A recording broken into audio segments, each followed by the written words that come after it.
amics de la Fundació Rubió, president, membres de la Junta. Moltes gràcies per la invitació que he rebut d'aquesta entitat que va fer arribar un dels seus patrons, Jesús Flores, bon amic, que m'ha proposat intervenir en aquest acte per presentar a Menorca els dos darrers llibres d'en Fernando Calvo González Regueral. És un economista dedicat avui i ja fa anys amb passió i rigor a la recerca històrica i explicar-nos la veritat, encara que resulti incòmode, com va afirmar dimarts passat al Toro el nou bisbe de la diòcesi, Gerard Villalonga, en la trobada anual dels periodistes de la nostra illa. Aquests dos nous llibres editats per Arzambia són Homo Bellicus, una història de la humanitat a través de la guerra, y la guerra civil española, una historia total. Con este acto, apreciados Fernando y Jesús, continuamos el diálogo abierto en el Ateneo de Mahón en abril de 2018 para presentar en Menorca el libro Guerra Civil Española, los libros que nos la contaron, obra de Calvo González Regueral, de la que ha escrito Luis Alberto de Cuenca. La Guerra Civil Española tiene a partir de ahora una brújula en este tomo canónico, objetivo y riguroso. Rigor y objetividad. Estas son las dos señas de identidad y exigencias que guían, orientan y sustentan el trabajo de investigación de Fernando Calvo. De ahí que el resultado final adquiera validez y eficacia para el lector, que establece una cómplice relación de confianza con el autor. Afirma Fernando en La Guerra Civil, una historia total, que todo libro es un contrato no firmado entre el autor y su lector potencial. El primero se compromete a hacer su mejor esfuerzo de síntesis e imparcialidad, guiado por un ánimo de concordia. En esta obra, que ya ha alcanzado su tercera edición, nos ofrece una síntesis que explica lo ocurrido en España entre 1936 y 1939 con una imparcialidad levantada sobre el andamiaje de los muchos datos que hoy disponemos gracias a los avances en la historiografía y la apertura de los principales archivos. Y nos pide el autor, y nos lo pide hoy, aquí en la Fundación Rubió, algo tan sencillo y al mismo tiempo tan complicado como olvidar nuestra propia historia familiar, que todavía tiene un gran peso en la valoración de unos acontecimientos cada vez más lejanos en el tiempo. También que desechemos por un momento lo que conozcamos o creamos conocer del conflicto. Porque solo empezando de cero, tomando como base los hechos y dejando al margen los prejuicios, podrán lectores y el escritor recorrer una senda que será tanto más balsámica cuanto mejor se acerque a un triple objetivo. Renunciar a saldar cuentas pasadas. Evitar la tentación de contaminar el presente con ideologías caducas y sumar anhelos para mirar con esperanza hacia el futuro. Efectivamente, la Guerra Civil Española continúa siendo hoy una herida aún no cerrada que supura temores, traumas, discrepancias y desacuerdos que nos conducen a los odios que provocaron su estallido en 1936. De ahí que, como subraya el autor, sanar heridas se dibuja como un imperativo moral, casi como una necesidad. Y aquí quiero subrayar que libros como el que hoy presentamos ayudan a cerrar esta historia interminable, historia que nos duele y nos interpela. Porque el carácter global de la Guerra Civil Española, que movilizó todo tipo de recursos económicos, sociales, políticos, ideológicos, culturales y diplomáticos, y por supuesto militares, obliga a estudiarla de manera integral como ha hecho Fernando Calvo. Como decíamos ayer, exactamente hace 5 años en el Ateneo, los relatos sobre la tragedia de la Guerra Civil Española en nuestra isla transitan entre el Menorca liberada que en 1941, entonces el tercer año triunfal, escribió el farmacéutico José Caballer Piris, y el Llibre d'Exilis, que el 2018 publicó el ex conseller y ex diputado de Izquierda Unida, Josep Portella. Los menorquines del bando nacional sufrieron el drama durante la guerra, y a partir de febrero de 1939 los del bando republicano. Pero los exilios, la persecución y los asesinatos, muchos perpetrados solamente por ideas políticas de derecha y convicciones religiosas católicas, empezaron en julio de 1936. La tragedia cambió de signo con Segirada y los perseguidos fueron entonces los republicanos, los socialistas y los ateos. Durante estos 5 años se ha formado en Menorca la asociación Menorca, Historia y Concordia, impulsada entre otros por el general Luis Alejandre, que promueve el respeto y la dignidad para todas las víctimas de la guerra civil en nuestra isla, no únicamente las de un solo bando, y que ha impulsado la reedición de una obra imprescindible, Menorca 1936, Violencia, Represión y Muerte, de Juan Negreira, quien me ha pedido ahora, desde Palma, que transmita un cariñoso saludo a nuestro escritor, al compartir un amigo común, Lucas Molina de Gallán. Sí. Como afirma hoy Fernando Calvo en el diario Menorca, al ser preguntado por el redactor Toni Seguí sobre la ley de memoria democrática, dice: lo que hacemos con las leyes en España es repetir el patrón de la guerra civil. Gracias a Dios sin armas. Pones una ley sobre la mesa y estás conmigo o contra mí. ¿Te gusta o la denostas? Y tras denunciar que los españoles no sabemos aún hoy cuántos muertos, víctimas produjo la guerra, reclama un proyecto común, sugestivo, que abrazara a todo el país. Dijera: vamos a contar los muertos, olvidemos el color que tenían, todos son nuestros antepasados, y luego vamos a recordarles con respeto a todos. Respeto y dignidad para todas las víctimas, como reclama la asociación Menorca, Historia y Concordia. Porque mientras en Mallorca son recordados cada año el diputado Alexandre Jaume del PSOE y el alcalde de Palma, Emili Darder, de Izquierda Republicana, que fueron asesinados y cuentan con calles, premios e institutos de secundaria a su nombre, aquí en Menorca han sido ocultados primero y silenciados después sistemáticamente los 2 diputados de la Segunda República, elegidos democráticamente por los menorquines, Teodoro Canet, del Partido Republicano Federal y del Radical después, y Tomás de Salor de la Ceda, así como el alcalde de Mahón, el farmacéutico Mateo Seguí Carreras, elegido democráticamente por los mahoneses. Todos ellos fueron asesinados, pero hoy forman parte de la memoria olvidada.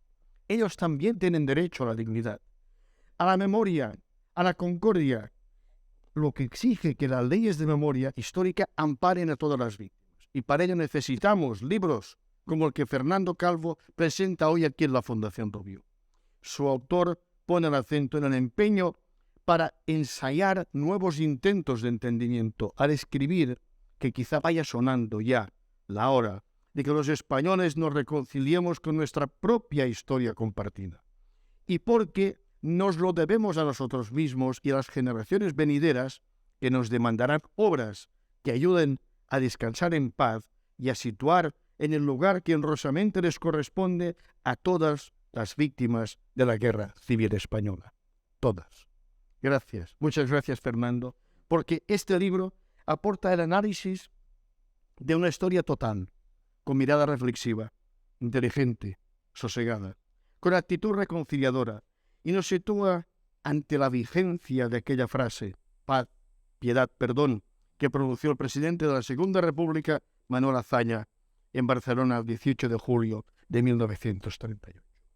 Quiero insistir hoy que en los libros publicados se condensan las historias de la historia de la Guerra Civil en Menorca, pero aún nos sigue faltando un relato entero y global de lo que sucedió aquí, entre la fortaleza de la Mora de Mahón y la batería de costa de Bajolí en Ciutadella, a partir de julio de 1936 y las repercusiones de la guerra tras la rendición de la isla republicana a bordo del crucero inglés de Fonsair, a espaldas del gobierno de la Segunda República, en febrero de 1939, cuando el final de la contienda ya era inminente.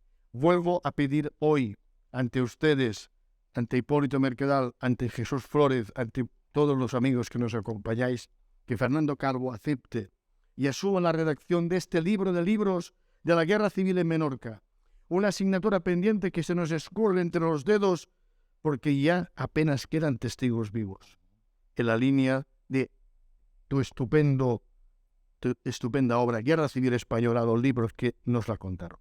Disculpe que me haya extendido más sobre el libro de la historia total de la Guerra Civil, porque hoy también presentamos otra obra de Fernando Calvo que reclama y merece nuestra atención. Un extenso trabajo de investigación que el autor dedica a Miguel Artola, maestro de historia, y a Pedro Calvo, al que define como soldado de infantería, que su padre, un legionario, que fue oficial de la 8ª bandera en Larache durante la época del protectorado. En Homo Bellicus, una historia de la humanidad a través de la guerra, Fernando Calvo arranca con este planteamiento. La violencia está en la naturaleza, la guerra en la historia.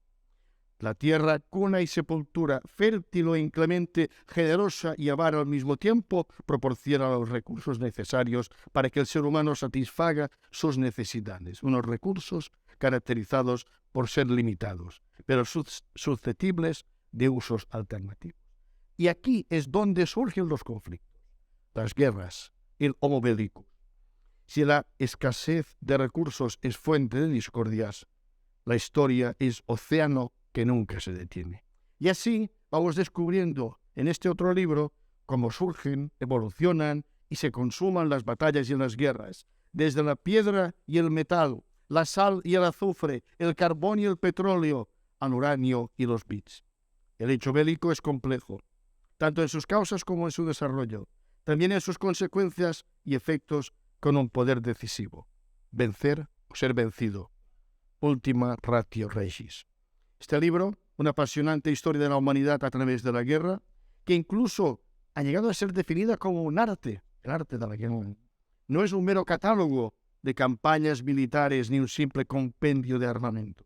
No es tampoco una sucesión de fechas clave o de grandes héroes, ni un repaso a la evolución de conceptos como estrategia, táctica y logística.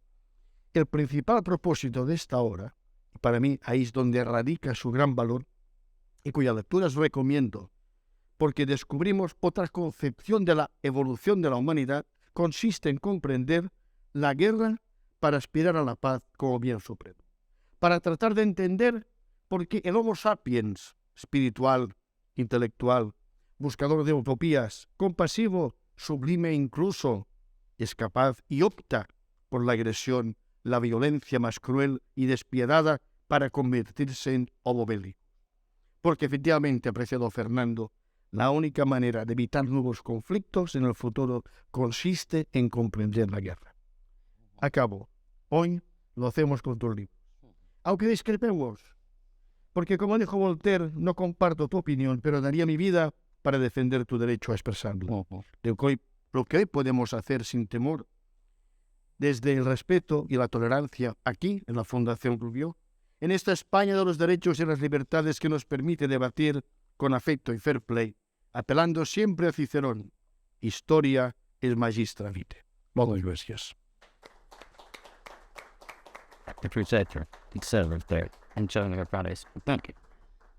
Bueno, Josep, sigue hablando tú, por favor.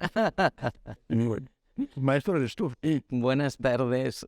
Perdonen que no sepa expresarme en su maravillosa lengua. Estoy haciendo intentos, tengo buenos maestros, así que hablaré en castellano. Muchas gracias a la Fundación Hipólito y a todos los patronos. Venir a un sitio, a un templo de cultura donde se ve que se respeta nada más entrar por la puerta, siempre es un placer. Gracias, Jesús Padre, por promoverlo, y a toda la familia Flores que tanto quiero, que es mi familia menorquina. Gracias, Josep, por la cobertura que siempre me das en tu diario y sobre todo por tus maravillosas palabras. Nadie me presenta como tú. O te secuestro y te llevo a Madrid o vengo yo a Menorca. Ya hablaremos. Ya hablaremos.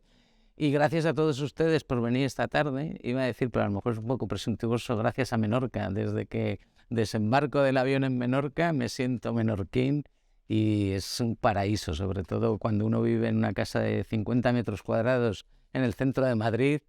Viene aquí y un lugar donde se respira tanta tranquilidad, tanta cortesía, tanta historia, tanta belleza, es realmente un privilegio. Así que lamento venir a hablar de guerras, pero, como decía Josep, como encabezo mi libro Homo Bellicus, la violencia está en la naturaleza, la guerra en la historia. Disculpen que sea como umbral, pero con la diferencia de que yo no he venido a hablar de mi libro, he venido a hablar de mis dos libros, de mis dos últimos libros, porque están estrechamente relacionados. Primero en mi corazón, porque entre medias sufrí un infarto en mi corazón, entre medias de la elaboración de estos dos libros, porque cuando uno se compromete e investiga y quiere mostrar una reflexión profunda en el caso de Homo Bellicus y un mensaje de concordia, se deja retazos de su vida, lo voy comprendiendo, y eso es bonito también. No es forzado el traerlos los dos tampoco, porque la editorial, que se llama Arzalia, es una magnífica editorial. He tenido la suerte de caer en manos de un editor, Ricardo Artola, hijo de don Miguel, al que has mencionado, y te agradezco, y a mi padre, como siempre, añadiendo en el título de legionario, que es su título favorito. Voy a empezar brevemente por este, porque había dividido el tiempo en dos, pero veo que hay quizá más interés por el de la guerra civil, de manera que de Homo Bellicus me quedo, profundizo un poco en lo que ha dicho Josep. Es una reflexión moral más que un repaso, un catálogo de batallas. Figuran las batallas, pero la reflexión moral es la siguiente. Mi buen amigo Jesús, compañero de pupitre y de aventuras, siempre me dice: pero si tú eres muy pacífico, ¿qué haces toda la vida escribiendo de historia militar? Es verdad, me lo he planteado muchas veces, y quizá precisamente por el horror que me supone la guerra, y presentar estos libros hace 2 años no es lo mismo que presentarlos hoy, que tenemos una guerra tremenda a las puertas de Europa, más otros muchos conflictos que siempre están abandonados, pero la circunstancia nos impone, ¿no? Nos vuelve a poner la realidad de la violencia. Hoy nos contaban en la base naval que los ucranianos dan por perdida ya toda una generación de jóvenes, ¿eh? Cuidado que en la guerra... Entonces, Homo Bellicus era una reflexión. La reflexión es: la violencia está en la naturaleza, es inevitable, forma parte de su propia esencia, pero la guerra está en la historia. Pero la guerra es un fenómeno humano. Decía un gran tratadista militar británico, Sir Basil Liddell-Hart, que él prefería, sobre el adagio latino de si quieres la paz, prepara la guerra, que no deja de tener un sustrato belicista. Él decía: si quieres la paz, comprende la guerra. Y él, que era un hombre muy pacífico, también dedicó su vida al estudio. Pero este libro, toda la historia militar, sobre todo divulgativa, como los británicos son maestros en ello, toda la historia militar está escrita por y para anglosajones, desde su punto de vista, que es muy diferente al punto de vista que tenemos los hispanos. Hablo en general, porque incluyo a nuestros pueblos hermanos de América, al ámbito mediterráneo. Todo. Entonces yo quería escribir una reflexión sobre el fenómeno bélico desde España. Desde España. Ojo, no para hacer una cosa patriotera y ensalzar nuestras glorias, en algún momento se ensalzan, pero no es el hilo conductor, sino para contar nuestra versión y aportar a la bibliografía de la guerra como fenómeno esa visión. Voy a recalcar de lo que tenía preparado para este libro solo 3 cosas, porque así se enlazan bien con la guerra civil. El primer capítulo lo dediqué a estudiar la prehistoria, que era una materia para mí desconocida, ¿no? Me puse en contacto con arqueólogos, con gente que trabaja en ese monumento de la humanidad que es la Sierra de Atapuerca, y me di cuenta de una cosa, que los paleoantropólogos rastrean muy poco el fenómeno bélico en sus excavaciones. Quizá es porque no haya vestigios, esto es un dato objetivo, pero quizá también es por la falta de interés que esa rama de la arqueología muestra por la historia militar. Y la contraria también es verdad. Los historiadores militares muchas veces nos olvidamos de la prehistoria, y la prehistoria son 7 millones de años contra 10.000, que es cuando se da el gran salto de la humanidad hasta ahora. Es decir, es una larguísima noche de los tiempos donde ocurren muchas cosas. Ese antepasado nuestro que se llamaba el Australopithecus, que es nuestro pariente más lejano, va evolucionando. 3 millones de años más tarde se convierte en Homo erectus, 2 millones de años más tarde se convierte en Homo habilis y acaba en Sapiens, junto con otras especies de homínidos que también eran inteligentes, se diferenciaban de los primates. Conociendo la historia posterior, ¿cómo no concebir aquellos clanes, que ya eran clanes, que son capaces de tallar un bifaz? El bifaz es esa piedra multiuso de doble cara, la enastaban en lanzas, llegaron a hacer arcos ya en una fecha más moderna, en torno a 30.000 años de antigüedad. ¿Cómo no concebir que si no un fenómeno como la guerra que exige cierto orden, cierta disciplina, desde luego luchas tribales hubo? Es más, muchos ensayistas actuales apuntan a que la desaparición del hombre neandertal probablemente se deba a causas violentas del Homo sapiens, que tenía una técnica superior. ¿Hay algún vestigio? Las armas nos valen para cazar leones y mamuts, pero lo que no tiene sentido son las protecciones corporales, los escudos. Y hay cuevas que han aparecido, sobre todo en Marruecos, en el norte de África, donde se ven escenas de clanes enfrentados lanzándose flechas y piedras. Si no había guerra, desde luego había conflicto. Digo si no había guerra porque la guerra exige cierto orden, y eso nace, curiosamente y tristemente, con la civilización. La revolución que ahora prefiere llamarse revolución del Neolítico, que antes llamábamos los economistas revolución agraria, pero la revolución del Neolítico es cuando se da el gran avance, ¿no? Se domestican los animales, empiezan las cosechas, empieza el comercio, aparecen los primeros documentos escritos y por lo menos nos metemos en la historia. Y con Egipto y el creciente fértil aparecen lo que ya son perfectas representaciones de guerreros con sus escudos, sus lanzas. Y sabemos de la primera batalla de la historia, que se llama Cades, que es un lugar en Palestina, donde se enfrentan el imperio egipcio y los hititas. Esto sí, es inevitable. La guerra ha estado en la historia presente y la tenemos hoy muy viva. Pero si somos inteligentes, quizá podamos buscar otras soluciones como forma de resolución de los conflictos. Puede sonar utópico, pero yo no hubiera dedicado ni una hoja a escribir este libro si no me guiara ese ánimo de concordia en el corazón.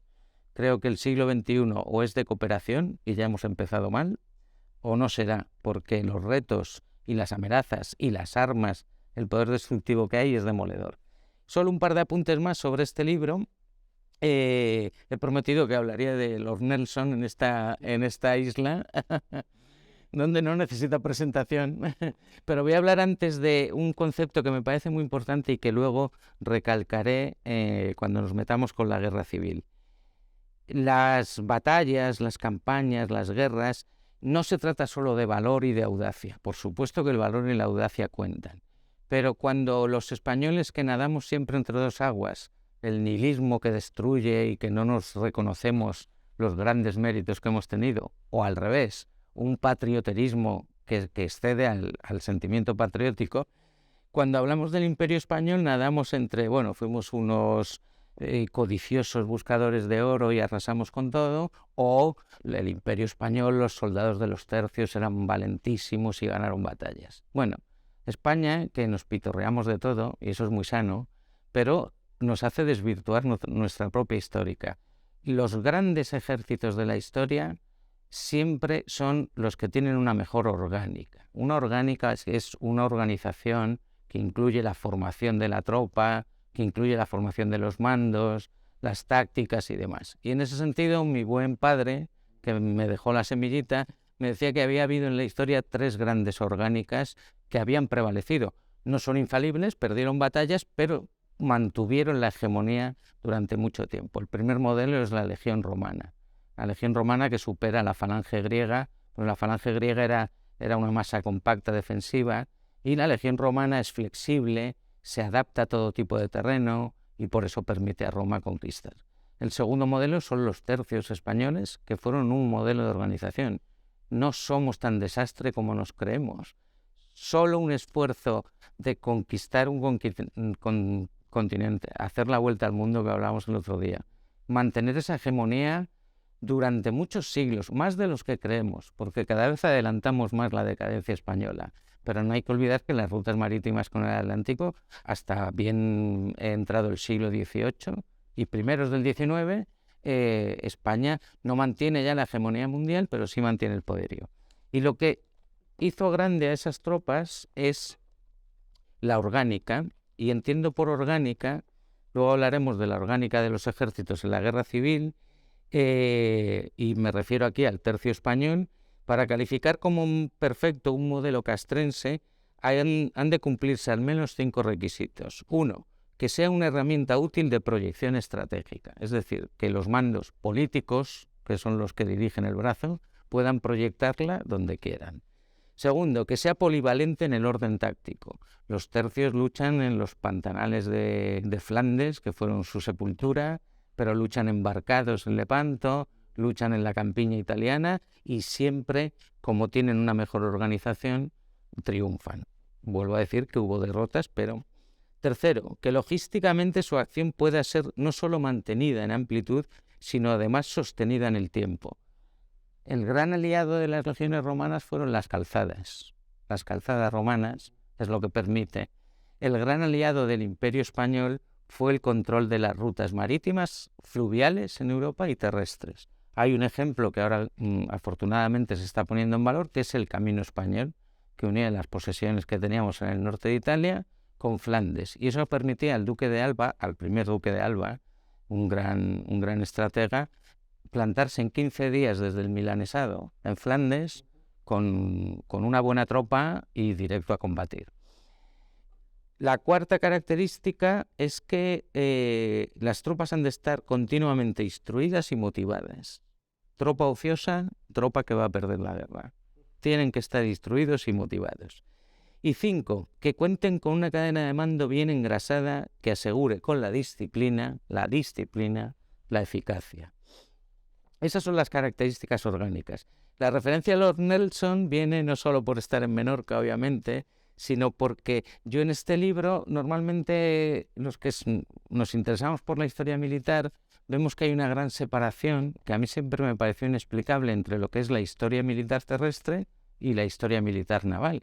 No se puede concebir la una sin la otra. Y yo aquí quise poner de manifiesto el poder naval. Sigo las teorías de uno de los grandes estrategas del siglo XIX, el almirante Taller Mahan, que decía que en la revolución industrial que ya estaba en marcha, las guerras del futuro, si se prolongan en el tiempo y se hacen totales, la potencia naval siempre va a vencer a la potencia continental. Las guerras mundiales le dieron la razón. Alemania es una potencia continental, acaba asfixiada por el esfuerzo naval que le hace la Royal Navy. Y lo mismo en la Segunda Guerra Mundial. Y en buena parte en la Guerra Civil, lo veremos. Pero claro, Lord Nelson y la Royal Navy y la batalla de Trafalgar nos duele mucho como españoles. Efectivamente, derrochamos mucho valor, nuestros marinos y los franceses también. Pero claro, ¿cómo enfrentarse a una flota donde Nelson, 46 o 47 años, sus biógrafos calculan que más de la mitad de su vida la había pasado embarcado? La flota británica llevaba persiguiendo a la francesa, la española todavía, por los pactos de familia, no estaba involucrada, llevaba 2 años persiguiéndola. Se recorrían el Mediterráneo, hoy que hemos hecho esa visita tan bonita, Miguel, y me contabas las maniobras de los barcos, se recorrían el Mediterráneo como la Gran Vía en Madrid y el Atlántico. Y esas tripulaciones venían sin tocar puerto, hacían las maniobras con los ojos cerrados. Y este Lord Nelson además diseñó un sistema de señales para comunicarse. La noche antes de la batalla convoca a lo que él llamaba su banda de hermanos, sus capitanes, y les expone el plan de batalla. El plan más arriesgado para los buques de línea, que es una especie de cruzar la T a la inversa. Tú te diriges en columna.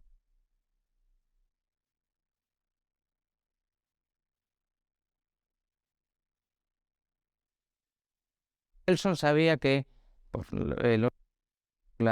por la dispersión con la que estaba viendo la fila enemiga, una vez que cortara la línea enemiga, su superior pericia marinera y artillera, iba a convertir aquello en una melee de barcos donde iban a triunfar. Hay que tener en cuenta que a igualdad de tecnología, incluso a veces superior, porque nosotros teníamos el navío más grande de la batalla, el Santísima Trinidad, pero a igualdad de tecnología, los ingleses hacían 3 salvas por cada salva que le lanzaban los franceses. De nuevo la pericia, la instrucción y demás. Pero lo más maravilloso de Nelson es lanza 3 mensajes antes de la batalla por señales. Uno es eminentemente práctico y les recuerda, dicen que por la noche cuando les expuso el plan a los capitanes le aplaudieron, dijeron, qué audacia, nunca se había intentado eso y vamos a hacerlo. El primer mensaje que les lanza es eminentemente táctico. Les dice enzarzarse con el enemigo lo más rápido posible. Una vez que rompamos la línea, buscar al primer buque y no os equivocaréis, porque vamos a ganarles. Y el segundo ha pasado a la historia y es motivador. Y dice así, Inglaterra espera de todo hombre que cumpla con su deber.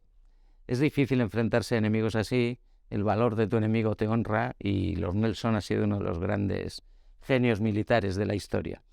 ¿Estuvo en Menorca? Sí, sí, no se sabe a ciencia cierta. No me pregunto. A mí Lady Hamilton... ¿Algún documento? Lady Hamilton...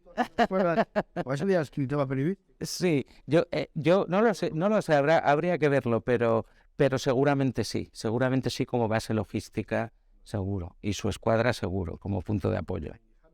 Sí, eso sí. Así que pasamos a la guerra civil, vamos a la guerra incivil que decía Unamuno. Un momentín, ¿les estoy aburriendo? ¿No?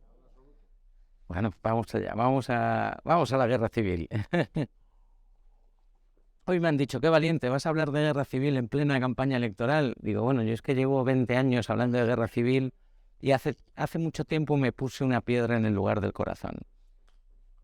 Hice bueno el consejo que pido a los lectores, que es olvidarme de mi propia historia familiar. Todos tenemos abuelos o padres que lucharon. Normalmente siempre hay en los dos bandos, porque fue una guerra muy triste, pero primero me olvido de ella porque eso me podría condicionar, y segundo porque incluso la familia de Franco o de Negrín, por poner un personaje de la República, que eran los líderes supremos, no estaban capacitados para comprender todo el fenómeno bélico en todas sus...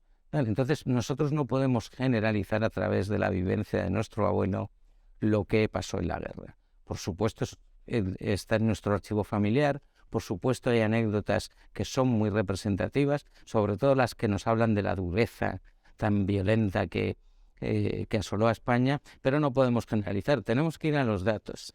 Y yo, como soy un economista disfrazado de historiador, o a la inversa, ya no sé lo que soy, Josep, dije, bueno, pues para este libro, que yo quiero que lo lean sobre todo mis sobrinos, Mario y la gente joven, y los chicos de La Salle, quiero que, para que comprendan el drama, dije, vamos a empezar de cero, no demos nada por sabido, hemos avanzado muchísimo en la bibliografía, a eso ya le dediqué toda una obra, que te vuelvo a agradecer que la menciones, pero ha habido muchos avances.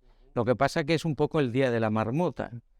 Los de izquierda muy radicales siguen empeñados y manejan siempre solo las mismas fuentes que reafirman sus ideas, y los de la derecha recalcitrante ocurre lo mismo. Así es imposible comprender un fenómeno tan duro. Primero, el 18 de julio del 36 es una fecha simbólica, luego hablaré de ella, pero el 1 de enero del 36, esta era la fotografía de España. Nada está escrito. Nosotros lo escribimos, ¿vale? Los seres humanos. Y aquí me pongo el gorro de economista y digo, a ver, vamos a ver. Primero, ¿qué población tenía España? Es una pregunta que pocos historiadores, incluyendo los hispanistas que nos han ayudado mucho a comprender la guerra, no se hacen o dan por hecha. Bueno, pues tenía 25 millones de habitantes, un país con poca densidad de población con respecto a nuestros vecinos. Eso ha sido bastante normal en nuestra historia. Bueno, pues vamos a ver de esos 25 millones en qué trabajaban. Bueno, pues el 50% de la población era gente de campo, era un país eminentemente agrícola todavía. La revolución industrial había empezado en finales del siglo XIX, con cierta pujanza en la Primera Guerra Mundial, que España, en una política muy inteligente, negoció con todos los beligerantes, afluyó riqueza y la industria creció, pero el proletariado no llegaba a un 25% de la población. Y el resto, funcionariado y servicios. Si tú le das a un economista que no sepa nada de guerra civil estos datos, hay, por cierto, un 40% de analfabetismo, cuidado. Si tú le das estos datos a un economista que no sepa más de la guerra, bueno, y algún dato más, te dice que este es un país en vías de desarrollo, diríamos hoy. Un país pobre. Un país pobre que se está industrializando, ¿eh? Y que tenía una clase media, pero que no era media. Y por eso hubo guerra. Si hubiera habido una clase media, quizá no la hubiera habido. Quiero que se fijen muy bien en los colores, porque aquí secuencialmente hemos querido poner 3 planos para que se vea que, por desgracia, aunque la guerra nos parezca un fenómeno caótico, violento, que lo es, pero hay unos subyacentes que explican la guerra, ¿no? Si vemos la zona norte marcada en azul y una línea verde entre medias, la línea verde es mediana propiedad y la zona azul es el minifundio. Gente más pegada a la tierra, normalmente más conservadora, católica, que más o menos subsiste y demás, incluso que puede tener excedentes para comerciar, y la España por debajo de Extremadura, Andalucía, Castilla la Nueva, latifundio. Jornales de miseria, condiciones laborales tremendas y ya veremos luego la repercusión que esto tiene sobre la guerra civil. Ese 1 de enero todos los españoles sabían que el 16 de febrero del 36 estaban convocados a las urnas. Eran las terceras elecciones de la República en 5 años, porque la República levantó muchas expectativas, levantó mucha ilusión, hizo proyectos muy interesantes, pero fue un periodo turbulento. No podemos engañarnos ni idealizar cosas. Podemos idealizar el espíritu y demás, pero la República fue turbulenta. 3 elecciones en 5 años, más de 30 gobiernos, en fin, eso nos habla de la turbulencia política. El 16 de febrero del 36 se proclaman y este es uno de los... es que estoy viendo la doble imagen. Antes de llegar al Frente Popular, quiero que miren este otro mapa, que es muy interesante. Ahí es la estructura vial de ferrocarriles y de vehículos radial, ese error que siempre ha cometido España, de ese centralismo a veces muy mal entendido. Quiero que se fijen en la franja azul, en la zona azul, ese es el sindicalismo católico. Muchas veces cuando se habla de república se identifica república con izquierda. Bueno, 2 años de la república gobernó un gobierno de derechas. Y segundo, el movimiento sindicalista español empieza en la Iglesia Católica, a finales del siglo XIX, y las hermandades. Y todavía en la República tenía cierta fuerza. Había más de 500.000 de afiliados a sindicatos católicos. Coinciden, curiosamente, ¿verdad?, con la zona que hemos visto antes. Y lo que ven en rojo lo he unificado porque ahí hay que hilar fino, pero están los datos en el libro, es el sindicalismo obrero de corte izquierdista. Había 2 sindicatos que dominaban el panorama y lo dominaban de lejos. La UGT, que todavía existe y que existía desde hace mucho tiempo, 1,5 millones de afiliados. En una población de 25 millones, eso por algo será, eso no es gratuito. Pero lo que es más asombroso, caso único en el mundo y en la historia, es que la CNT, el sindicato de los anarquistas, tenía 1 millón de afiliados, tenía una fuerza impresionante. Digo que los he unificado, pero está claramente delimitado dónde había más anarquismo que socialismo. En la zona de Cataluña y Aragón había mucho anarquismo y en el sur también en algunas zonas. Pero bueno, vemos otro dato más, ¿verdad?, que nos ayuda a entender. Y entonces llegan las elecciones, que me he adelantado. Este es uno de los puntos más polémicos de la guerra civil. En la guerra civil hay 6 o 7 polémicas que además son las que más nos gustan para enfrentarnos. Y las elecciones del 36 son igual. Bueno, primero, los sistemas de recuento de votos y demás no tenían la tecnología y demás. Pucherazos en aquella España y en la España de la Restauración hubo. Pero las actas más aproximadas nos hablan de una ligera victoria del Frente Popular. El Frente Popular es una coalición de izquierdas. El año 35 la Comintern, que es el organismo dirigido desde la Unión Soviética para expandir la Internacional Comunista por el mundo, da órdenes a sus partidos comunistas, que en el español era minoritario, de hacer un caballo de Troya con las repúblicas y crear unos frentes populares para ganar democráticamente en las urnas. Así se hizo en España, con peculiaridades, no era el dictado de Moscú. Y ahí tenemos la España en la que gana con claridad el Frente Popular. De nuevo coincide con el sindicalismo y con el latifundio, ¿verdad? Y la zona azul es donde ganan las derechas. Aquí hay que tener cuidado porque la ley, como casi todas las leyes electorales, daba preferencia a las grandes coaliciones. Si uno mira el número de votos, parece que el Frente Popular ganó por más número, pero si vamos a los votos, me detengo un momento porque creo que esto es importante. Si vamos a los votos, el Frente Popular, de 10 millones de electores, obtuvo 4,5 millones de votos, un poquito más. Y la coalición de derechas no era una coalición como tal, pero más o menos formaron un bloque, era de algo menos de 4,5 millones. Y en el centro o nacionalismo, muy poco, un 8%. Es decir, el país estaba completamente fracturado. Esto en una democracia consolidada se puede comprender como una invitación al diálogo, ¿no? El país está dividido, hablemos, parlem. O se puede comprender como una declaración de guerra civil. A juzgar por las declaraciones de los líderes políticos de todos los colores, unos más que otros, pero todos tuvieron mucha responsabilidad, porque en un país con esas peculiaridades socioeconómicas y con ese temperamento que tenemos, si tú vas a la campaña electoral, que no la llamaban la campaña electoral, la llamaban la batalla electoral.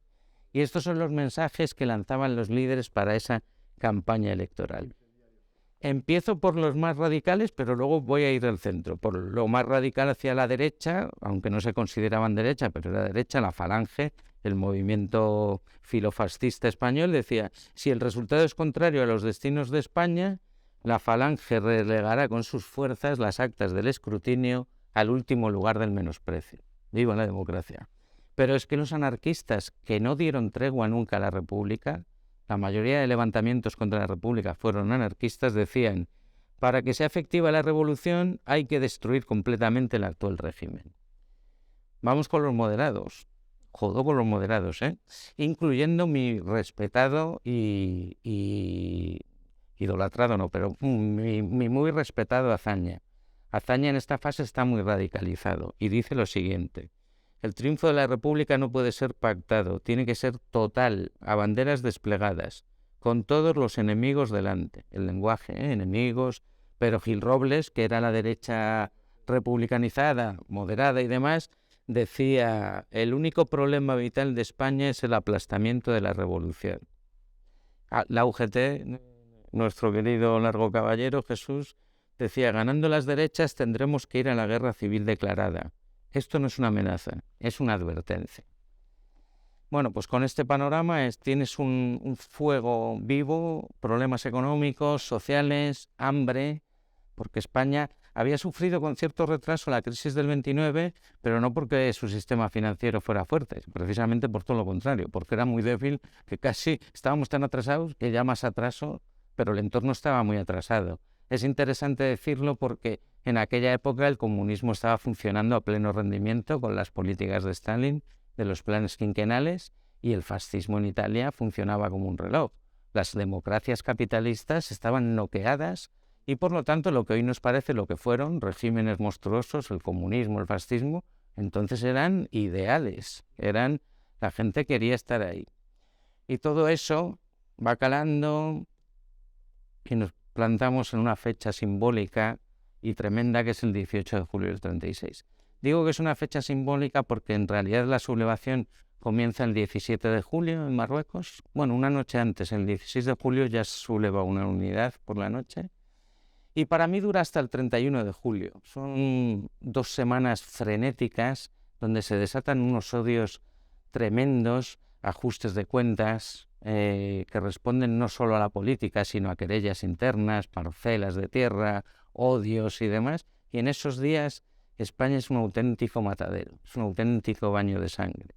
Lo que sufrieron nuestros abuelos, porque mucho miedo, mucho miedo. Pero yendo al aspecto militar, si vemos en azul la España que queda para el bando nacional, coincide con la de la CEDA y coincide con el minifundio y demás. No repito más, y el resto queda con la República. Ahora hablaremos un poco de la división de recursos.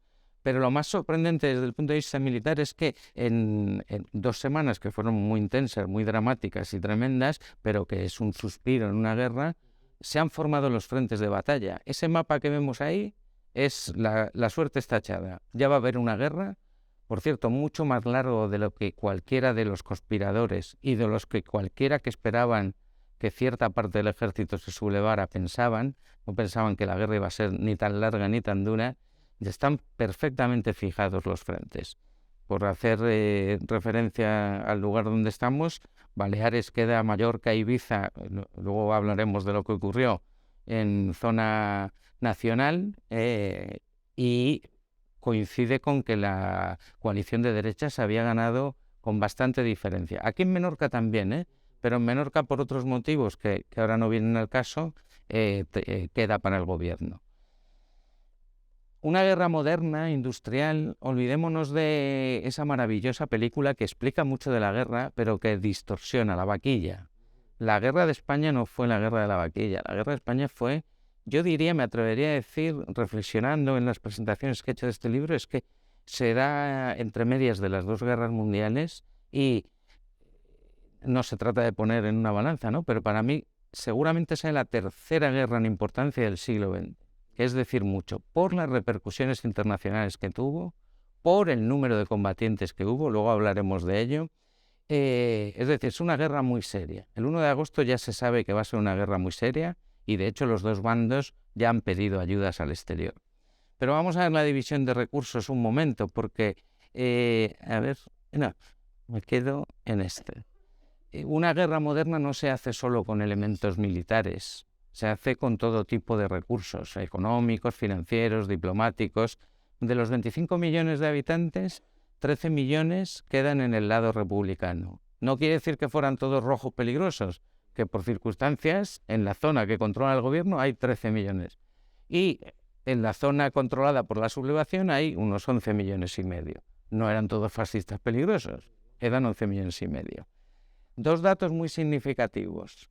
La industria era potente, teníamos una industria bastante potente, aunque he dado el dato del proletariado, que era todavía abajo, pero había una industria pesada muy interesante, curiosamente de armamento, cosa que ha sido bastante tradicional en España. Bueno, pues el 80% de esa industria queda en poder del gobierno y solo un 20% en poder de los nacionales.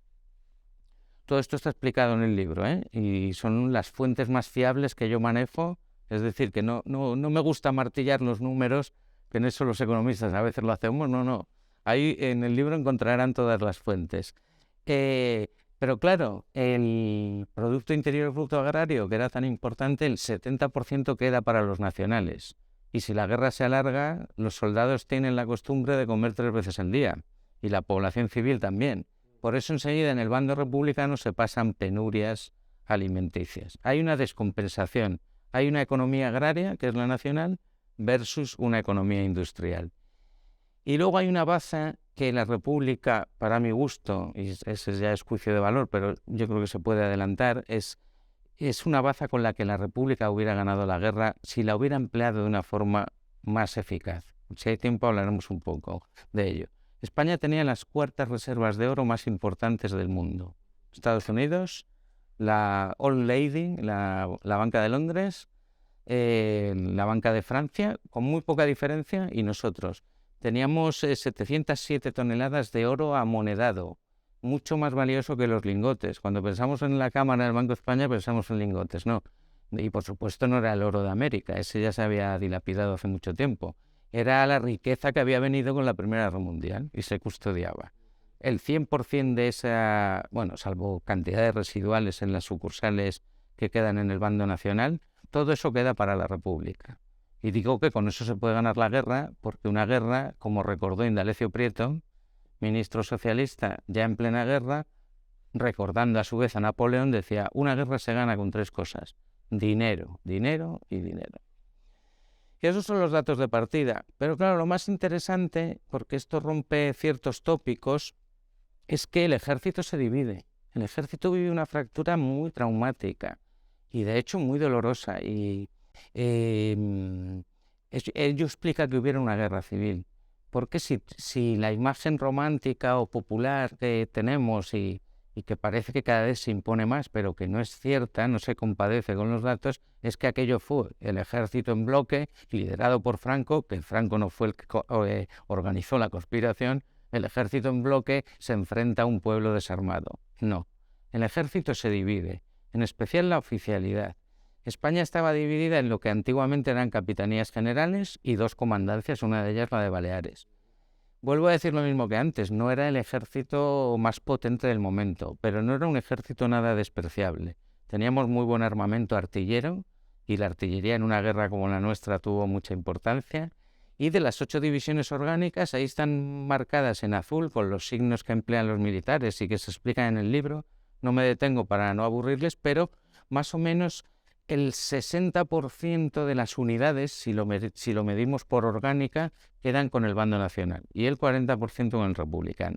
Si miramos el número de oficiales, la oficialidad española en activo eran unos 12.000 oficiales de diversos grados y generales. Bueno, pues el 55% queda con el gobierno y el 45% con la república. Y el número de soldados, que es un dato que inquieta mucho a las personas y que yo le doy la importancia que tiene, porque la guerra ya se ve que va a ser larga y no nos va a valer los números, se van a necesitar muchos, millones de soldados. Bueno, pues las Fuerzas Armadas, incluyo aquí Ejército, Armada, el Servicio de Aviación, que todavía no era un ejército independiente, y, ojo, las fuerzas de seguridad, que tenían más potencia y, de hecho, hace que se decante hacia un lado o hacia otro la actuación de la Guardia Civil y la Guardia de Asalto. El ejemplo claro es Barcelona. Bueno, pues si hacemos todos esos sumandos, para el gobierno quedan disponibles entre 84.000 y 91.000 hombres. Me gusta hacer horquillas porque desconfío de los datos exactos, más cuando hay una situación de caos. Con los nacionales quedan entre 100.000 y 110.000. Aquí hay un error bastante común, que es que muchos historiadores de la guerra, algunos de ellos muy buenos, como Tuñón de Lara, como Tamames, como los británicos, Hugh Thomas y demás, no son muy duchos o no investigan mucho en la historia militar, y creo que es importante porque eso es otra cosa que distorsiona la guerra civil. Se estudia más en clave política que militar. Y entonces cogen unos números, si cogéis otro libro de historia de la guerra civil, estos números os parecerán pequeños. Lo que hacen es coger las plantillas, pero el ejército español, que tiene una carencia endémica, no tenía cubiertas las plantillas. Punto 1. Punto 2. Era julio del 36. Las tropas estaban de vacaciones. Ojo, era un país pobre, no se iban a Menorca a veranear, ni a Ibiza, ni a Torrevieja. Iban al campo a recoger la cosecha. Entonces las unidades, una unidad que estuviera al 50% estaba bien. Luego, esos son los datos más aproximados que yo he logrado ver en el Archivo Militar de Ávila con distintos estadillos. Miguel, nuestra querida Armada que pudo ser clave, bueno, que fue clave de hecho, pero pudo ser clave. Ahí están los departamentos marítimos, el primero el del Ferrol y toda la cornisa cantábrica, el segundo el de Cádiz y toda la zona atlántica sur y parte del Mediterráneo, y luego la Mediterránea. Bueno, había 3 bases principales, Ferrol, Cádiz y Cartagena, y 2 secundarias. Secundarias no que fueran menores, sino que eran de apoyo. Y una de ellas era la maravillosa base que he tenido la suerte de conocer hoy en detalle. Y la otra era la de Ríos Marín. La escuadra española se había recuperado sorprendentemente de una forma muy rápida desde el desastre del 98. Construir barcos es muy caro y muy largo. Bueno, pues desde el año 98 hasta el 36 España reconstruyó su flota, otro esfuerzo industrial increíble. Tenía 2 acorazados, que era el buque principal en aquella época, eran obsoletos, pero como yo digo siempre, si no hay factores exógenos, me vale igual un barco que otro, no hay nada obsoleto. Y además uno queda para cada bando. Luego teníamos una flotilla de cruceros muy interesante. Había 2 en construcción, pesados y con una gran capacidad de armamento y basados en modelos alemanes, muy buenos. Y una flotilla de destructores de 16 destructores. Muy importante, ¿eh? Era una de las flotillas más importantes del Mediterráneo occidental. Italia estaba teniendo mucha pujanza, pero... Y 12 submarinos. Cuidado que este también es un dato interesante. Bueno, la inmensa mayoría acabo antes si digo lo que queda con los nacionales. Un acorazado que estaba pendiente de desguace, los 2 cruceros en construcción y uno anticuado, el Almirante Cervera, y un destructor, y luego unidades menores. Y el resto queda con la República. Pero la República comete un segundo error, porque lo animan desde Madrid, desde el cuartel general, animan a la marinería a amotinarse.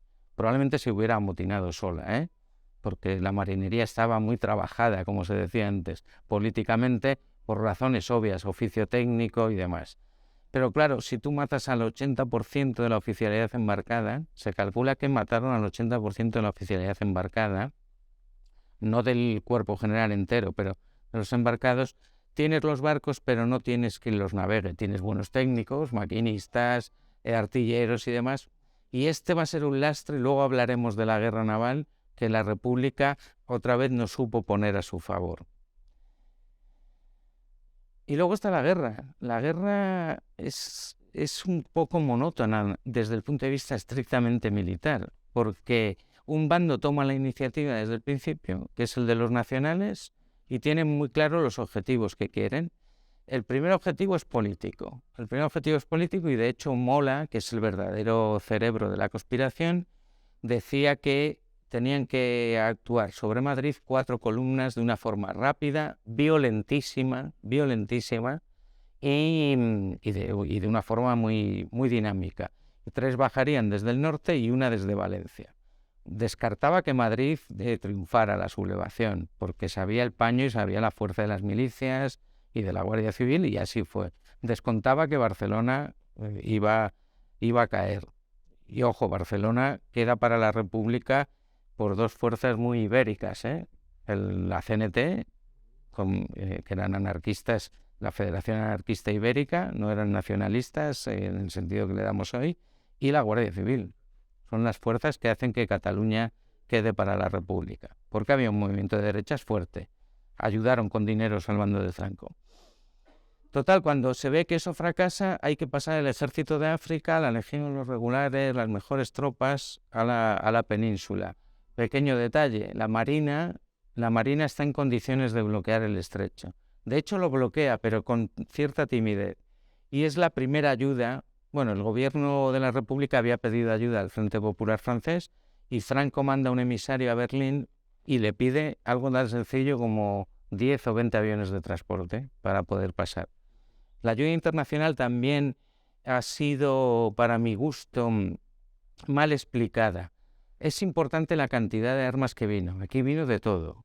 Y vino de todo muy bueno y muy malo, como está pasando en Ucrania. Se le vende el mejor material, pero también material de desecho y tienta. No vale y no se compadece con los datos que también doy aquí decir que la ayuda de la Alemania nazi fue mucho más importante que la soviética. No, depende. Hay que mirar qué tipo de cañones mandó cada bando, carros de combate, aviones, y se equilibran las ayudas. Y lo más interesante es ver cómo se van produciendo en el tiempo. Mal que les pese a los investigadores de derechas, no van a encontrar el santo grial que buscan, que es un documento que demuestre que Stalin conspiraba en España antes del 36. Mal que les pese a los historiadores de izquierda, no van a encontrar el santo grial, que Hitler conspiraba en España. Hitler acababa casi de llegar al poder. Bueno, llevaba 3 años y ya asomaba la patita, pero tenía muchas cosas que hacer.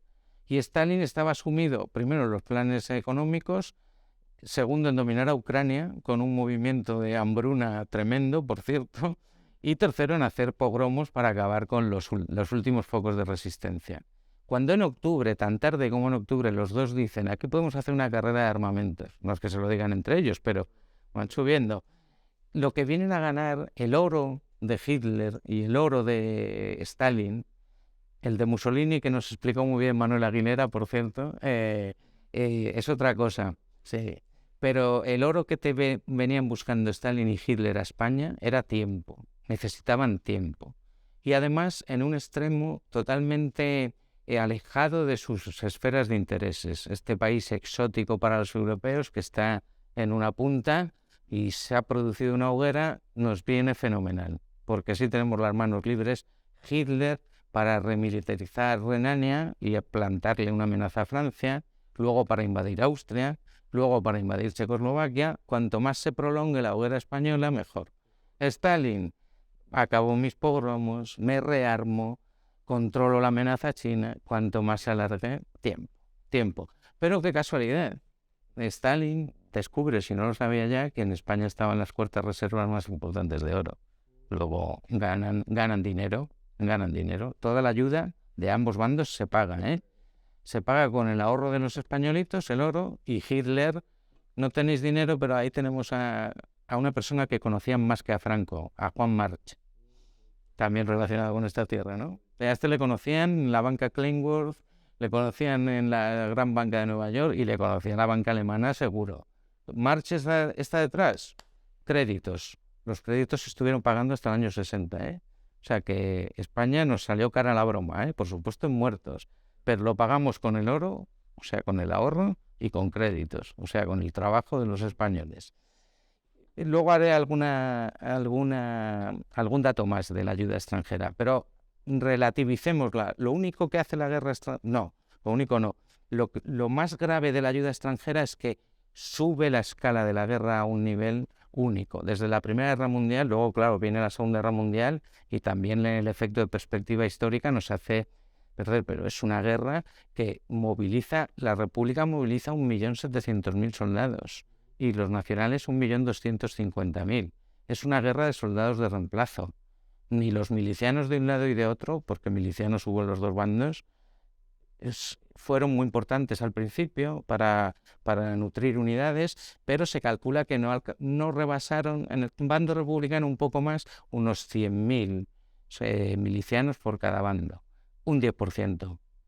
Es decir, fue una guerra de soldaditos de reemplazo, donde te hubiera tocado, te movilizaban y al frente. Esos datos que he dado no están en armas permanentemente, pero el dato que sí sabemos es que el 1 de enero del 38, cuando los nacionales ya están ganando prácticamente la guerra, pero queda un año muy duro, el ejército de la República tiene 1.200.000 hombres en armas y el nacional 1 millón. 2 millones sobre una población de 25 millones. Dice don Julián Marías en el libro más hermoso, porque es una reflexión moral, que es La guerra civil, cómo pudo ocurrir. Es un gran filósofo y trata el tema en plan filosófico. Dice: si España hubiera realizado todo ese esfuerzo para construir, en vez de para destruirnos, hoy seríamos primera potencia europea. Pero la historia es la historia. Digo que la guerra es un poco monótona porque el bando nacional toma la iniciativa, luego la República plantea una serie de batallas, pero la guerra civil es como la mancha azul se va comiendo la mancha roja. Podía haber ocurrido lo contrario, porque era una guerra a muerte, total, no había cuartel. Y entonces la mancha azul. Destaco 3 campañas. La primera es el objetivo de Madrid, que es un objetivo político. Los nacionales piensan, y yo creo que erróneamente, que tomando Madrid se acaba la guerra. El golpe moral hubiera sido muy grande, pero España tiene una geografía centrífuga. Y de hecho, la zona más fuerte de la República está en la zona centro-levante y en Cataluña. Digo que tiene una geografía centrífuga, que es lo que venció a Napoleón, ¿verdad? Cuando Napoleón entra en Madrid, no pasa res. El resto de España ya se levanta contra conjuntas por todos lugares en un fenómeno único en la historia. Bueno, pues si hubiera caído Madrid, eso es un futurible, pero el hecho es que no cae. Se intenta de varias maneras y en marzo del 37 Franco les dice a los miembros de su Estado Mayor: los italianos acaban de ser derrotados en Guadalajara, una de las batallas más famosas de la guerra. La República demuestra su fortaleza y vence al fascismo italiano, que entonces era primera potencia, y Franco, que era muy cuco y muy gallego, con todo mi cariño a Galicia, Franco dice: esto nos viene fenomenal. Primero porque vamos a embridar a Mussolini, que venía aquí como si esto fuera terreno conquistado. Y segundo, por fin me voy a llevar la guerra al norte.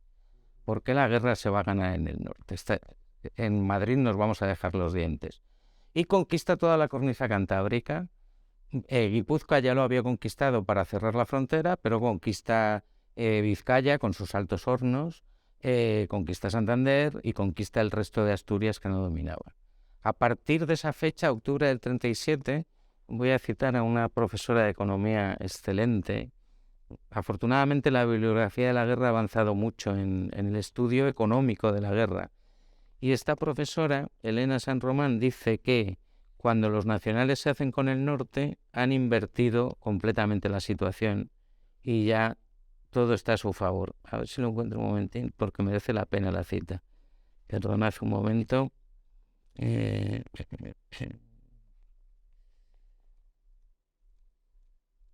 Sí, está aquí, perdón. Bueno, no lo encuentro. Tantos posit para nada. Lo que viene a decir es que en ese momento se ha invertido, el 65% de la población está controlada ya por el bando que ya se puede llamar franquista, porque ya Franco ha sido nombrado caudillo generalísimo. El 60% de la industria pasa a su poder, entonces ya tienen. De hecho, Franco, en ese invierno del 37 al 38, se plantea volver a Madrid o hacia Levante. Y los republicanos le resuelven todas las dudas. Los republicanos tenían un gran militar muy querido en todo el ejército, porque había sido profesor de la academia, era un militar brillante, Vicente Rojo, y plantea una batalla muy dura en Teruel. Teruel era esa puntita que vemos ahí, ¿verdad? Y era para los militares una tentación, hacer una tenaza, y fue la primera y única capital de provincia en caer en manos republicanas.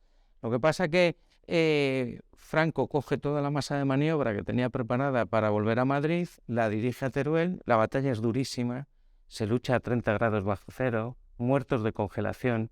6 meses antes en Brunete había habido muertos de sed por el calor. Es una guerra tremenda, ¿eh? Voy dando mucho dato, pero también quiero ir dando las pinceladas de la dureza. Esa batalla fue tremenda. Hemingway, que era un hombre un poco pacífico y que sabía manera de las guerras, decía: los caballos se congelan, los camiones se congelan, pero los hombres siguen combatiendo. Esa fue la batalla de Teruel.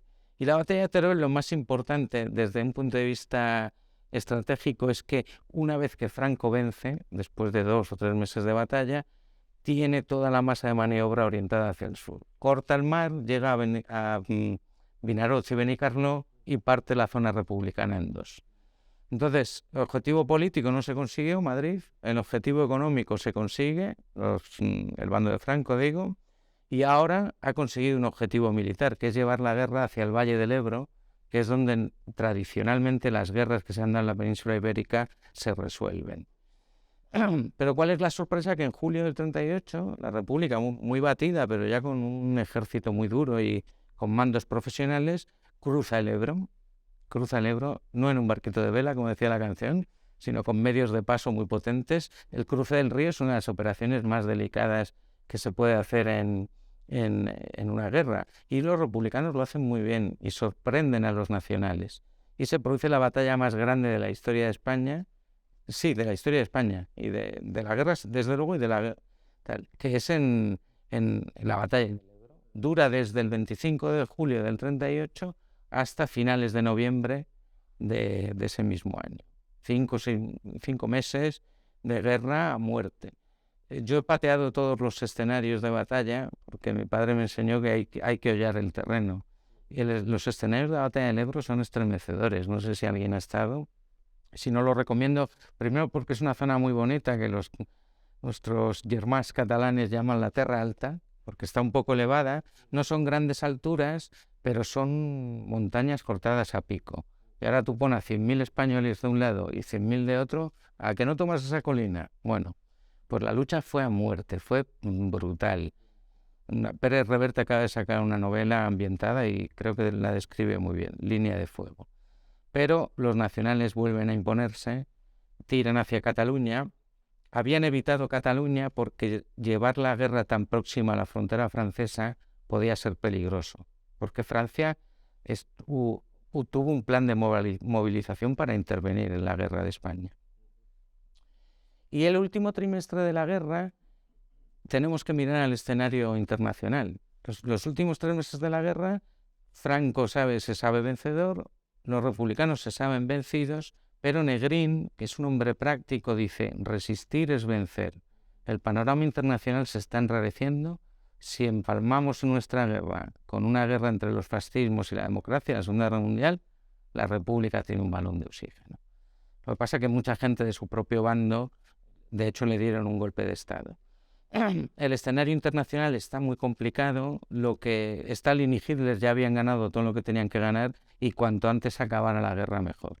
Se aceleran los planes, hay un mes muy conflictivo que es marzo, con sucesos muy dramáticos en Cartagena, también en Madrid, y la rendición de Menorca que se produce en febrero, que crea una falsa sensación para ambos bandos, porque es una rendición pactada con negociación inglesa, y los republicanos que se van a alzar contra Negrín dicen, si se ha hecho en Menorca podremos hacerlo a lo mejor para toda la península. O sea que el papel de Menorca, aparte del papel de las Baleares como factor geobloqueante, Menorca tuvo esa importancia y luego aparte la dureza de las ambas represiones.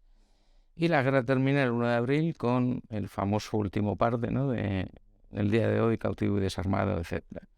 Que no se nos olvide, por favor, que todos estos fríos números, este análisis militar, que no sé ya si se van a levantar y irse, porque me estoy metiendo en demasiado detalle, y que detrás de esto hay drama humano. Y vuelvo a repetir lo que le dije ayer a tu reportero, Josep. Tenemos que contar los muertos. Es una vergüenza nacional. A mí como ciudadano me duele que no sepamos el número de muertos que produjo una guerra civil. Esto como es. Yo lo sé, es que se politiza cada vez que sale el tema. Durante 40 años ya sabemos, por favor, y ahora. Pero a mí me parece una falta de respeto. Tenemos que contarlos, tenemos que nombrarlos, tenemos que darle la sepultura que merezcan los que no tengan sepultura y sus deudos quieran hacerlo, y luego recordarles con respeto. Por eso vengo con esta corbata un poco hortera, que es de amapolas, que es el símbolo que utilizan nuestros británicos para recordar a los caídos. Es verdad que ellos no tuvieron una guerra civil, pero esta amapola en noviembre, que es la fecha del recuerdo, se la pone desde el Panqui hasta la Reina, y con ello recuerdan a sus familiares. Yo sueño, no sé si en España utilizaremos la amapola, a lo mejor tenemos que utilizar una rama de olivo o una piedra, pero algo con el que recordemos a todos nuestros muertos, porque todos son muertos nuestros. Y yo creo que esta España que disfrutamos se debe al esfuerzo. Hubo asesinos en los dos bandos, criminales, de los que yo prefiero no hablar, y de hecho en 10 o 12 libros que llevo del tema no hablo de ellos. Al revés, me gusta buscar historias edificantes y luego contar el drama, objetivamente y sin olvidarnos. Y por eso también la foto de portada. La Biblioteca Nacional guarda un tesoro, 10.000 imágenes escaneadas, que además son de acceso público, y mi editor, que es un gran editor, claro, le da mucha importancia a la portada. Estuvimos buscando minuciosamente en todo ese fondo, y cuando se nos cruzó la mirada de este niño, dijimos, esta es la portada. Este es un niño ya mayorcito o un mayor muy joven que nos está lanzando una mirada, primero a sus progenitores, ¿no?, de qué estáis haciendo, y ahora nos la lanza desde donde estuviere a nosotros, ¿no?, de no nos hagamos daño con la guerra civil y aprendamos de los errores del pasado. Muchas gracias, y si hay preguntas estaré encantado de contestarlas. Muchas gracias.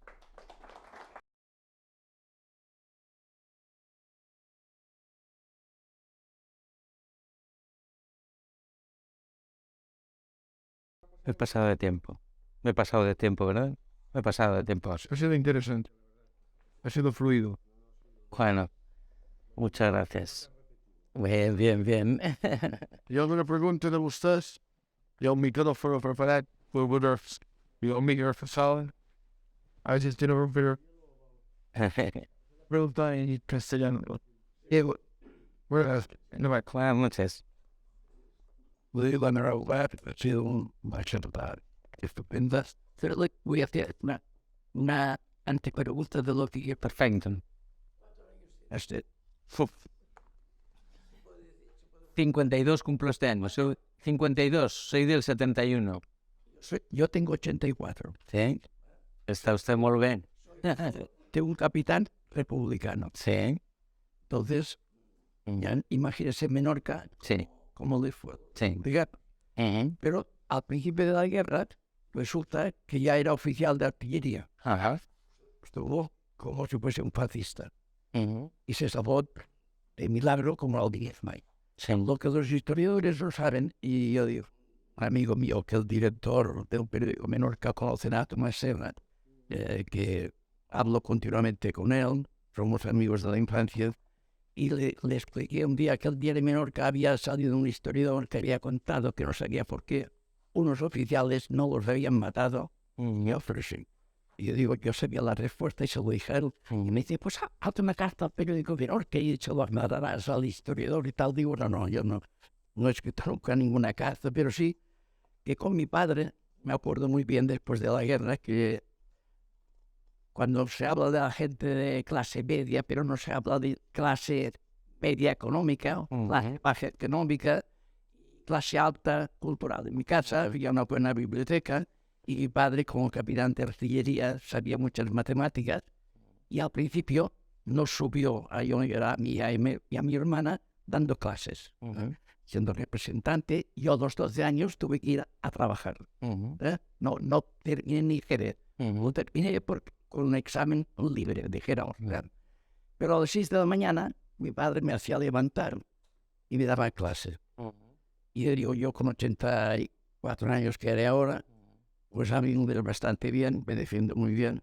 Y mis nietas, que afortunadamente han podido estudiar, me dicen, no hay abuelos de mis amigas que hablen inglés como tú. Y yo digo, porque mi padre decía, como los del bachiller, como yo no podía ir, teníamos dinero, pues tienes que aprender un idioma. Y me refiero a todo lo que usted ha dicho, encantado, y digo, hay algunas cosas, mi padre me lo había contado y tengo muchos apuntes y tal. También le diré que del año 45, 46, mi padre siempre me hacía ir, escuchábamos la radio, la Pirenaica de Santiago Carrillo. Yo siendo un chaval de 7, 8 años, y me acuerdo que mi padre en muchas cosas decía, este hombre es lo que dice, porque ya contaba cosas que en España ya no pasaban. O sea que había las tarjetas esas de racionamiento se habían eliminado, la gente trabajaba, y ya no hablaremos ya cuando nos metemos al año 50, 55 en Menorca, pues no miraban nada si sean de izquierdas o de derechas. Hubo gente que se hizo muy rica y eran izquierdas. Y yo me acuerdo de aquella época, que lo tengo escrito, tengo muchas cosas que mi nieta me dice, no lo tires esto, abuelo, no lo tires. Digo, yo mientras viva no lo voy a publicar, porque son los que creo que me fusilarían primero a mis hijos.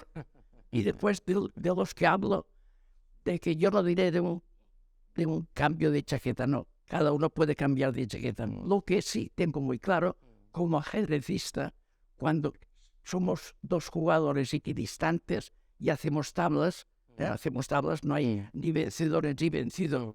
Es lo que se tiene que hacer, pero no se hace. En mi época, yo fui a la escuela pública.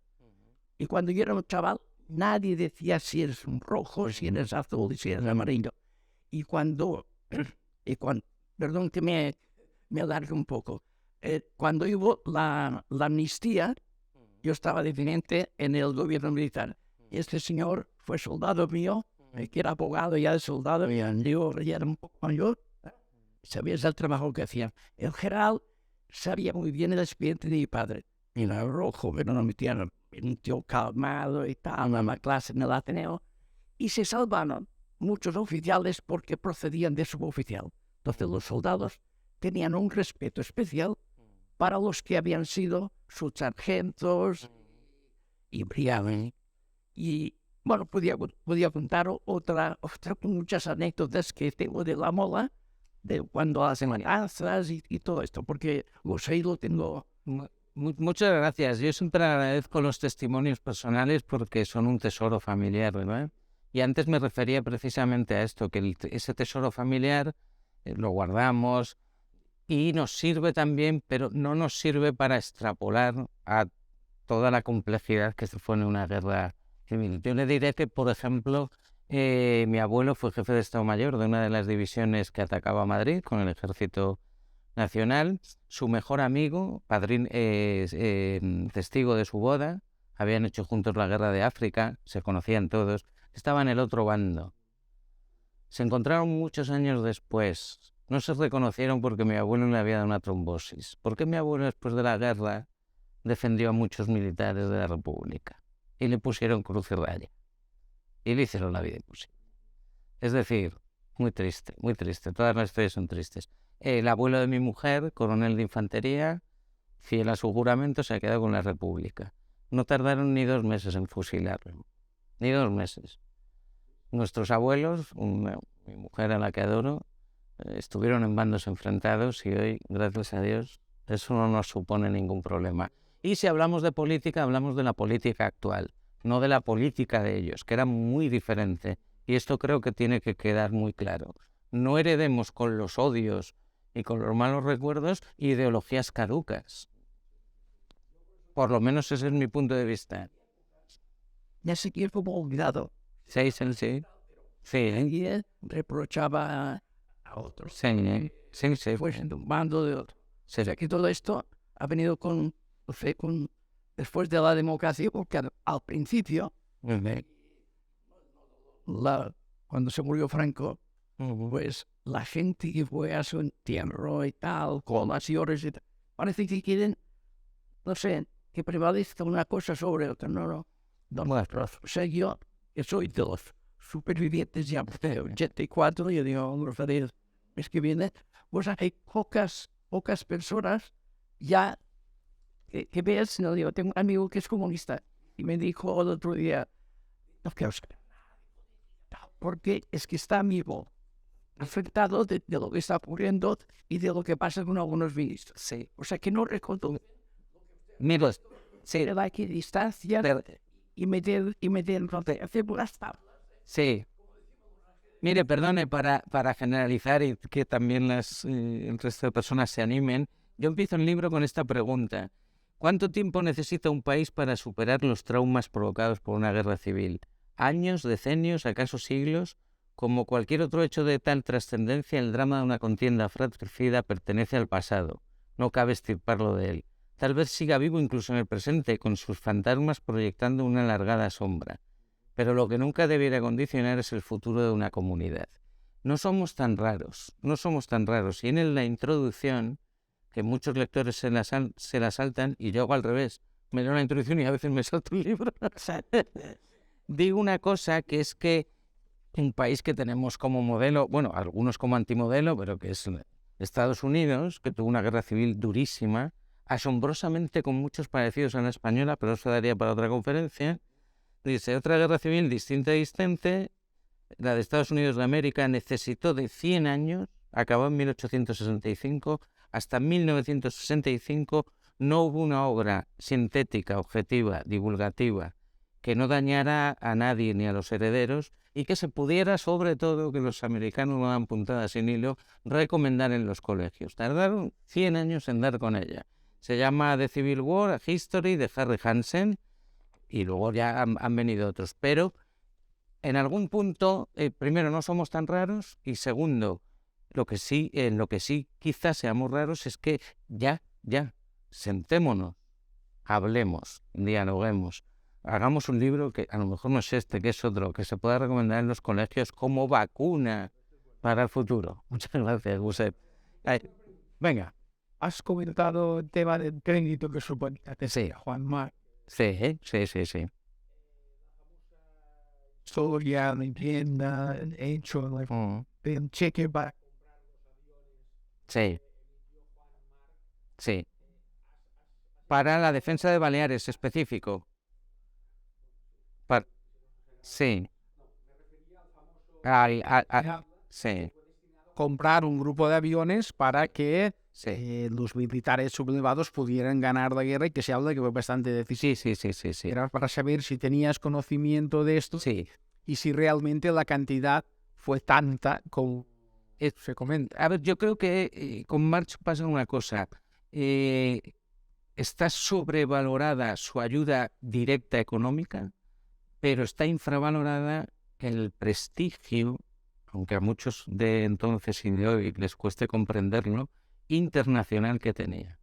La banca que manejaba March en el extranjero era la banca Kleinworth en Inglaterra, y cuando llegaba March le hacían reverencias. Fueron mucho más importantes los contactos que movió March que el dinero. El dinero sí fletó el Dragon Rapid con dinero suyo. Para Baleares, su tierra querida, pagó directamente para unos saboyas italianos, eso está documentado, y para respaldar los créditos que iba pidiendo. Porque claro, Marx se reunía con los banqueros, no se reunía con Hitler ni demás, pero todos los signos llegaban. Y él les decía, Franco va a ganar, Franco va a poner orden porque lo que va a ocurrir si no, agitaba el miedo de la revolución comunista y demás. Porque si no, no se entiende que unos generales que al principio no hay un mando único, tal, consigan tanto apoyo de la Alemania nazi y de la Italia fascista. Quien los consigue es Marx. Les dice, apuesten a este caballo, yo le respaldo. Yo le respaldo. O sea que no es tan importante el dinero, que también lo hizo, y también se le devolvió. Cuidado, eso le devolvió. Me parecen más importantes, sobre todo al inicio, otro tipo de contactos. Oliveira Salazar en Portugal le había declarado la guerra a la República mucho antes que Franco, el año 31. También la República se la había declarado a él, todo hay que decirlo.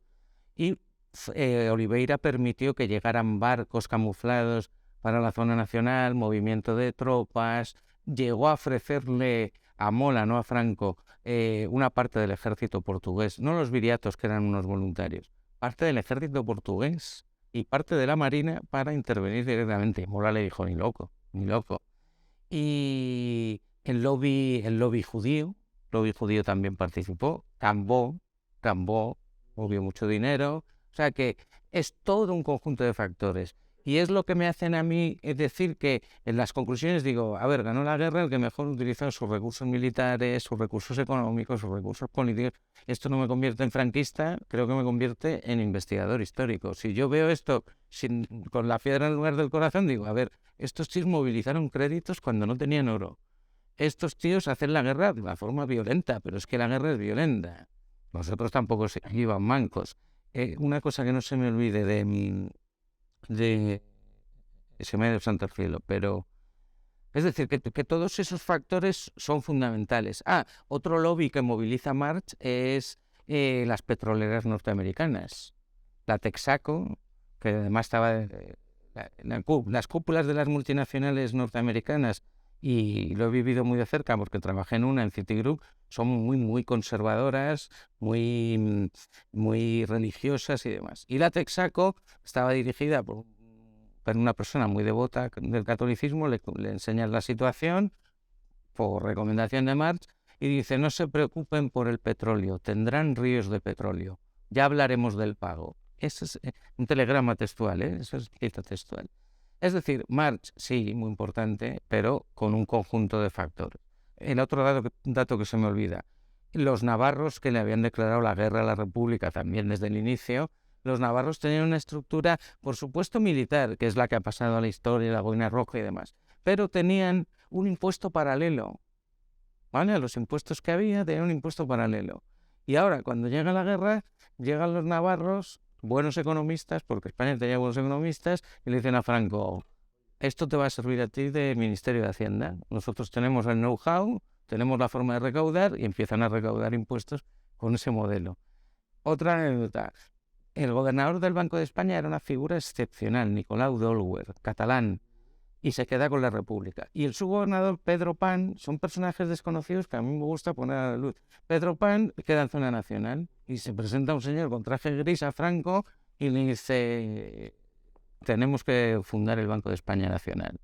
Y Franco ni había pensado en eso. Y le dice, tienes toda razón, ¿qué necesitas? Pues mira, necesito que cada vez que ocupéis una ciudad, un pueblo, una localidad, mis hombres de negro vayan con el maletín, arrebañen todas las reservas de oro que quedan, todo el dinero metálico y vamos creando riqueza. Estampillamos los billetes para diferenciarlos de los del enemigo y luego ya emiten papel moneda propio, con la imagen de Franco, obviamente. Y hacen una cosa muy interesante, cogen papel republicano y lo meten en zona republicana generándoles un proceso inflacionista que les destruye. Es decir, en la guerra como en la guerra, decían los romanos. Y este bando que gana la guerra, hizo la guerra como en la guerra, con todo tipo de recursos, legales o ilegales, militares, financieros, diplomáticos, económicos. Y el otro se perdió le gustó mucho a un periodista que os gustan los titulares, que yo le dije, a la República le pasó por encima la revolución. Si la República, el gobierno hubiera controlado los resortes de un Estado moderno, pero armó al pueblo, gran error. Bueno, hizo dos cosas. Primero, disolvió las unidades militares cuyos mandos se hubieran adherido a la sublevación. En la práctica fue disolver el ejército, porque en esos momentos se animó a los soldados a volver a sus pueblos con los mulos que había entonces en los regimientos y se queda sin armas. Y en cambio le da armas al pueblo. Claro, menos mal que estaba la Guardia Civil, la Guardia de Asalto, les meten en cintura y hacen de ellas unidades combatientes. Entonces, hay dos fenómenos que desgastan a una colectividad, la guerra y la revolución. Pero la guerra y la revolución juntos no funciona, no se puede hacer. La última pregunta, gracias.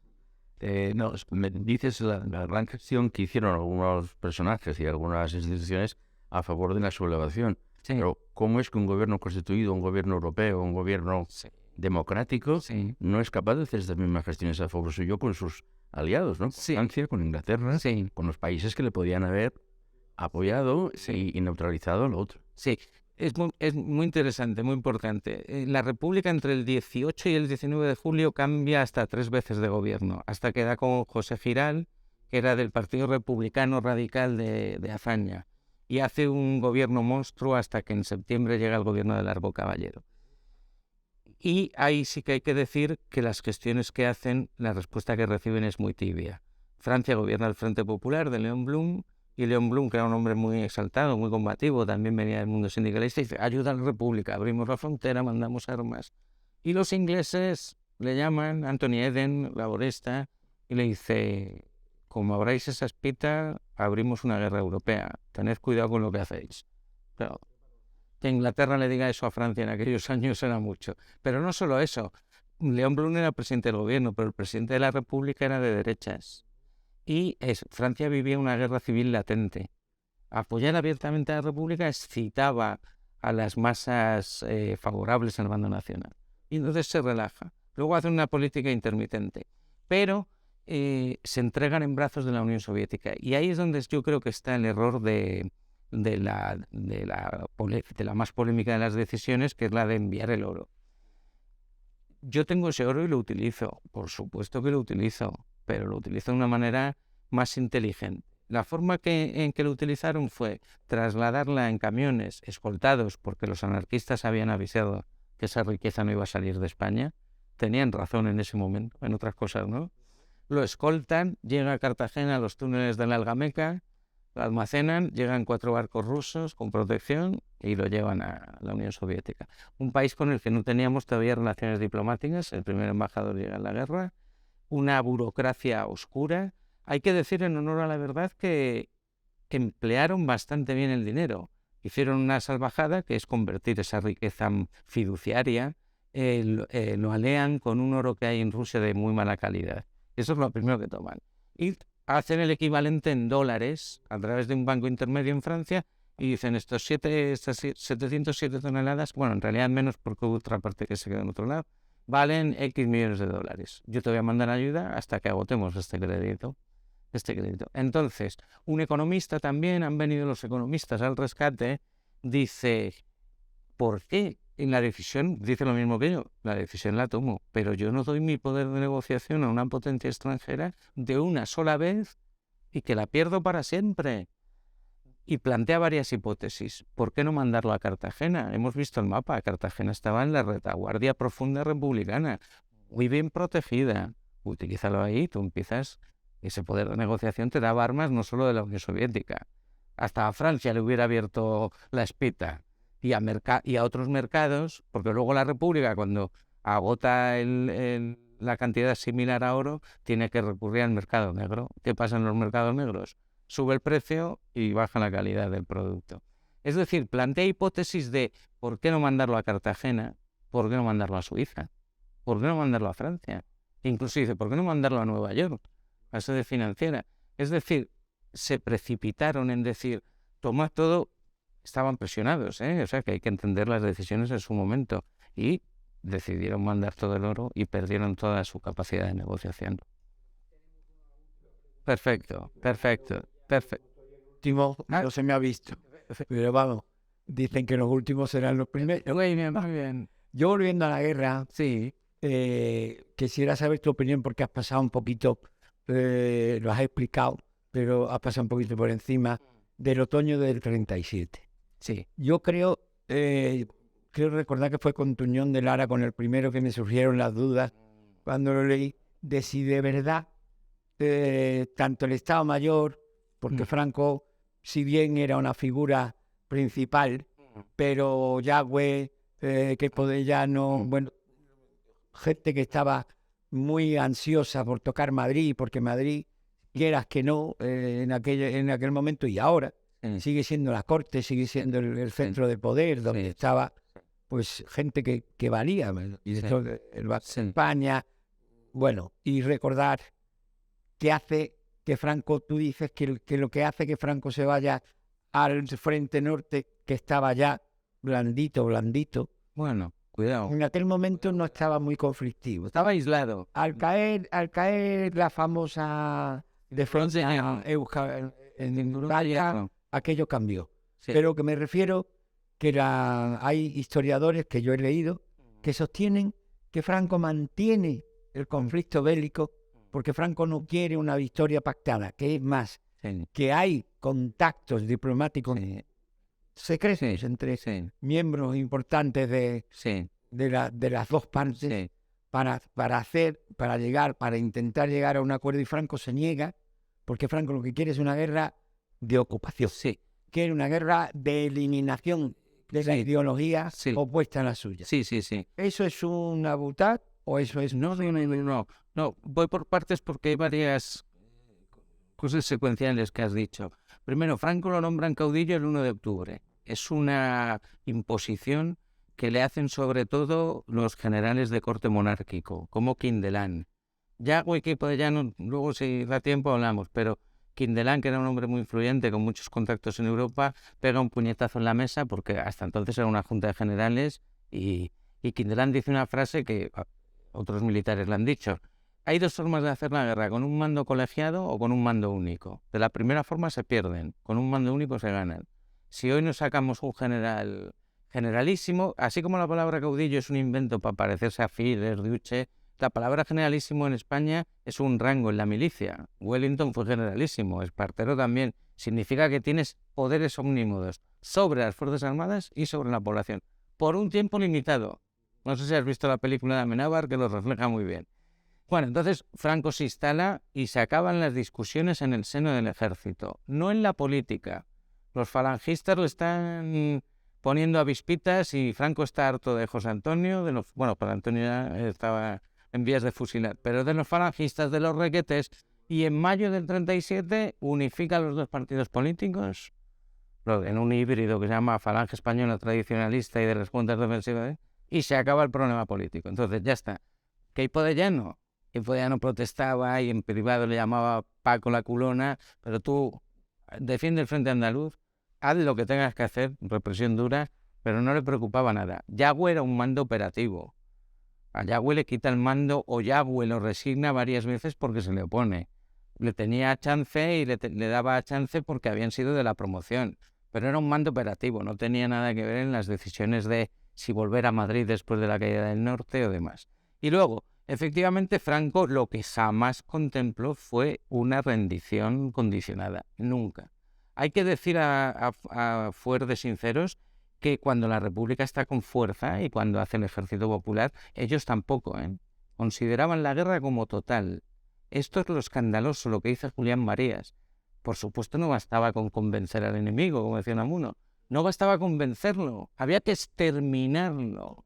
Eso estaba en la conciencia de ambos. Lo que pasa es que Franco, con todos esos poderes y con todos esos medios, y además conquistando terreno, lo va haciendo. Lo que yo ya dudo, y además lo pongo en perspectiva, y por eso hago una cronología comparada, porque nos podemos meter con la figura de Franco de muchas maneras. Así que sí, si jugamos a eso, que la historia para mí no va de eso, pero bueno, si nos queremos meter con Franco nos podemos meter de muchas maneras. Pero el argumento de que quiso prolongar la guerra, que quiso hacer una guerra dura y sin condiciones, sí, pero que quiso alargarla, a ver, el año 38 se produce la crisis de Checoslovaquia. La Segunda Guerra Mundial está en las puertas, se respira en el ambiente, lo saben.